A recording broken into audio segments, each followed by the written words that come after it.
केंद्रीय मंत्री चिराग पासवान बिहार की सियासत में खूब चर्चा में है। चर्चा इस वजह से हो रही है क्योंकि चिराग पासवान ने प्रधानमंत्री नरेंद्र मोदी के कई सारे फैसले का विरोध किया।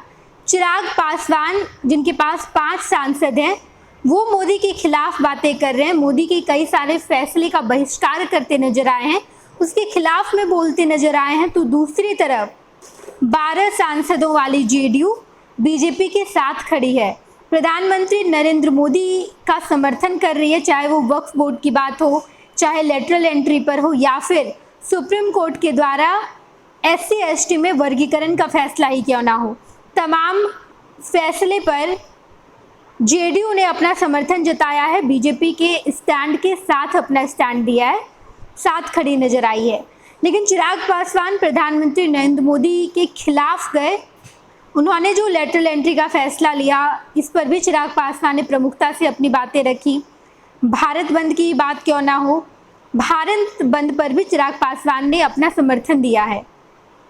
इस पूरे वाक्य को लेकर चिराग पासवान न केवल बिहार की सियासत में बल्कि देश की सियासत में भी खूब चर्चा बटोर रहे हैं। इन चर्चाओं के बीच कल चिराग के सांसदों ने एक मीटिंग बुलाई।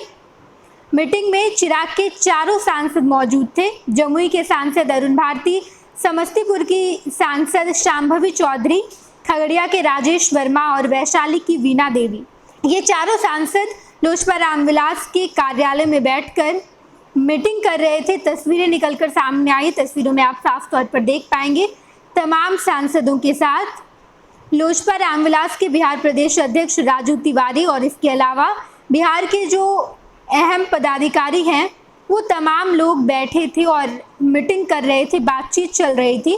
दरअसल ये बातचीत लोजपा रामविलास के राष्ट्रीय कार्यकारिणी की बैठक को लेकर है। लोजपा रामविलास के राष्ट्रीय कार्यकारिणी की बैठक रांची में होने वाली है और इसी बैठक के लिए ये तमाम सांसद और बिहार के तमाम पदाधिकारी बैठकर मीटिंग कर रहे थे, चर्चा कर रहे थे। इस चर्चा में बिहार के भी कई सारे मुद्दों पर बातचीत की गई। बिहार में कई ऐसे मुद्दे हैं जिस पर सांसदों ने प्रमुखता से अपनी बातें रखी। बिहार प्रदेश अध्यक्ष राजू तिवारी ने भी अपनी बातें रखी और इसको लेकर राष्ट्रीय कार्यकारिणी की बैठक में क्या होगा, किस तरीके से बैठक होगी। बैठक रांची में होनी है और झारखंड का चुनाव भी नज़दीक है। झारखंड में इस साल विधानसभा चुनाव होना है और ऐसा कहा जा रहा है कि बिहार की कई ऐसी रीजनल पार्टी है जो झारखंड में भी चुनाव लड़ेगी। नीतीश कुमार की पार्टी जेडीयू ने इस बात का ऐलान कर दिया है और चिराग पासवान जब रांची में राष्ट्रीय कार्यकारिणी की बैठक कर रहे हैं तो इस बात का अंदाजा लगाया जा रहा है कि शायद चिराग पासवान भी झारखंड में विधानसभा चुनाव लड़ेंगे। खैर, देखना दिलचस्प होगा। चिराग पासवान इस वक्त न केवल बिहार की राजनीति में बल्कि देश की राजनीति में भी सेंटर ऑफ अट्रैक्शन बने हुए हैं। लोग चिराग पासवान की बातें कर रहे हैं। चिराग पासवान का जो व्यू पॉइंट है उसे लोग जानकर थोड़े हैरान जरूर हैं क्योंकि चिराग पासवान खुद को मोदी का हनुमान कहते हैं और मोदी के खिलाफ अपना फैसला सुनाते हैं। बिहार की सियासत में आगे क्या होने वाला है, तमाम खबरों से हम आपको अवगत कराएंगे। आप देखते रहिएगा फर्स्ट बिहार झारखंड। ये लो, मुंह मीठा करो। आज मैंने अपना जॉब छोड़ दिया, अब हम पूर्णिया वापस जाएंगे। जॉब छोड़ दिया है? मतलब ये घर कैसे चलेगा? हम करेंगे क्या और माँ बाबूजी क्या बोलेंगे? इसलिए मैं एक और मिठाई का डब्बा लाया। अपने बिजनेस के लिए लोन अप्रूव हो गया। अरे लोन अप्रूव हो गया वो तो ठीक है, लेकिन पूर्णिया में हम रहेंगे कहाँ? अपना घर भी तो नहीं है वहाँ। इसलिए तो एक और मिठाई का डब्बा अलग से लाया हूँ।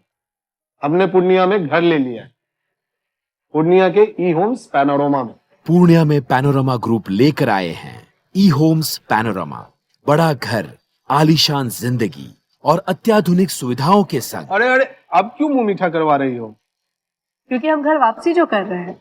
घर वापसी की खुशी पूर्णिया में ई होम्स पैनोरमा के संग। E homes panorama, luxurious lifestyle redefined.